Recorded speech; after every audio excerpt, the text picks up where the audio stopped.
Hello world, this is Will Johnson again, or WilliamTJRealty. And today I'm going to go over what's most important when looking for a house.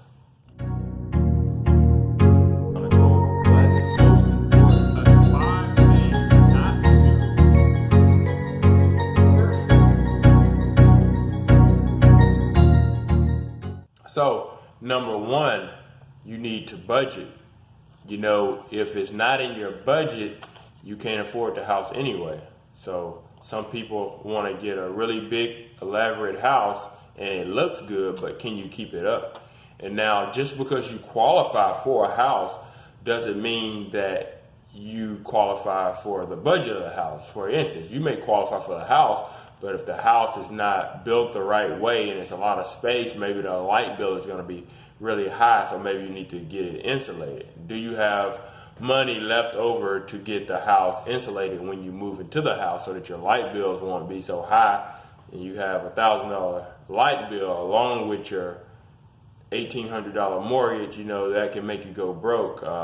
Does it have a lot of land? It may cost a lot to keep the lawn up, to cut the grass, your water. You got to consider all of your expenses that you're going to have in your house. Generally, the smaller the house, the lower the bills. The bigger the house, the bigger the bills, the more maintenance that's going to be required on the house.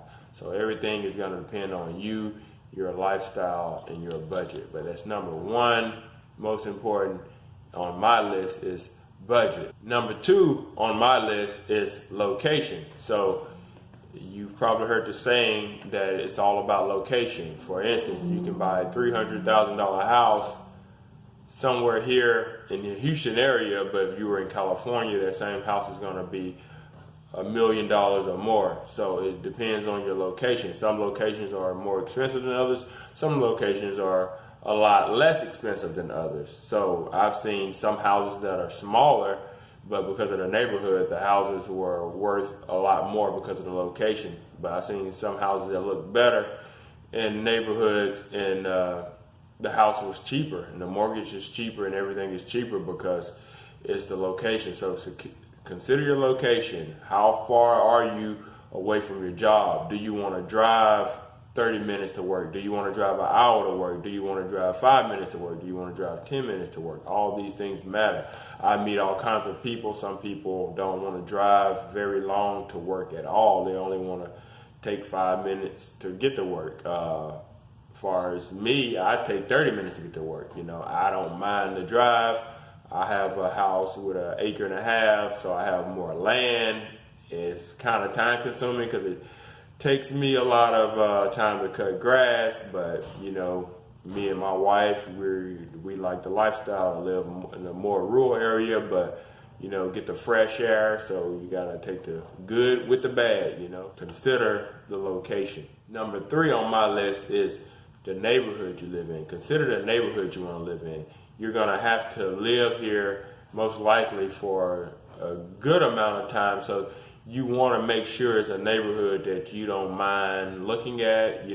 Some people like their neighborhoods a lot quieter. Some people like their neighborhoods to be a little more social. A lot of things going on in the community, parks in the neighborhood. Some people like neighborhoods to where they see a lot of children there. Some people like neighborhoods to where there are older people there and the neighborhood's a lot quieter. So you have to consider what you want based on your neighborhood. There's no right or wrong answer with that. It's just your preference and what you like. Number four on my list is size and floor plan. So the size of your house is going to matter, as I discussed earlier with the light bills and things of that nature. Do you want an upstairs? Do you want only one story? So your floor plan is going to matter based on what you want. Some people may not care as much, but the size of your house will definitely matter. Do you want a lot of rooms? Do you not want a lot of rooms? Are you going to use the rooms? Are you going to have a big family get together? So consider the size and the floor plan of the house. Number five on my list, which is the last, is your lifestyle and your hobbies. So what kind of hobbies do you have? Do you want an office? Maybe you have one child or two children, maybe you have a 3-bedroom and you're gonna be in one bedroom and you're gonna put the children in the other bedroom, and maybe one bedroom you're gonna use as an office. So you gotta determine, do you really want the extra room?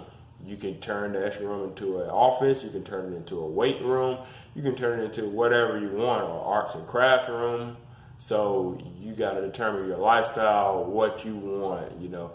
Some of these things, I understand if you're getting your first house, are not as important, but as you go along, you definitely want to get something that's going to complement you with the hobby you have. If you like to be outdoors, kind of like the way I do, you might want a little more land. You may want an acre or so that you can have space in your yard, and so you can have things to do around the yard. Maybe you're the type of person where you're high energy and you like to do a lot, so maybe you need to cut a lot of grass, maybe you need a lot of outside projects to build. So you have to consider these things. So this has been Will Johnson, and this has been the most important things to look for when buying a house. Everybody make sure you like, comment, subscribe, and see you next time. Will Johnson here. If you're in the Houston area and you need real estate advice, or if you're looking to buy, sell, or rent, just click the link below or give us a call. We'll be happy to help. Goodbye. See you next time.